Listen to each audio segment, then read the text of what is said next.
Your materials for this project are a paintbrush, your 10 by 10 grid, that's 10 inches by 10 inches, and your palette with the primary colors, yellow, blue, red, and our neutrals for tints and shades, white for tints, black for shades.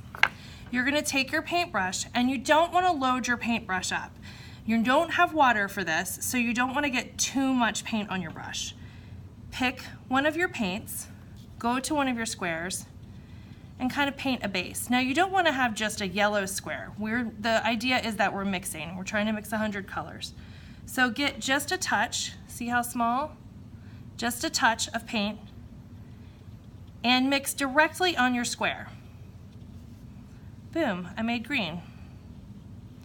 Now, I can take this and I can start this green in another square. If you want to go next to each other, that's fine. If you want to skip around, you can do that too. I'm going to get some more yellow and mix it with the green I already have. It's just a little bit each time. And this time I'm going to add some white, which is going to lighten it and make kind of a soft lime green. Now, I might want to go switch to blue from here, so I'm going to take a little bit of blue and start a new space. Now I'm choosing to skip around, but you can go wherever you want. There you go.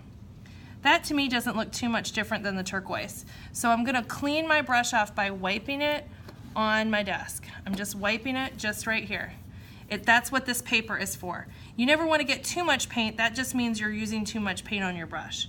Now if I added a little bit more yellow here, this is going to turn more green. If I add more white, it's going to lighten it. I might want to figure out what happens if I add black. So now I've made a different color. All right, wipe your brush off and move on. I'm going to go to red now. I've wiped my brush off good enough. I'm going to use some red. You notice if I wipe off my brush enough, this looks true red even though I didn't clean my brush. Maybe I want to see what happens when I add a touch of black to my red. I don't want too much. It's just one little square. There we go. Kind of this deep burgundy. Wipe your brush off. Don't get too much paint on your brush. That's the key. Now I'm just going to take some white, and I've got a little bit of red left on my brush from the last time, and that makes a really pale, really soft pink. Dusty pink because it's got black in it. All right, so your job is to make 100 colors. You're not using water, don't get too much. And please, when you're using the brush, don't smash it like this or scrub with it.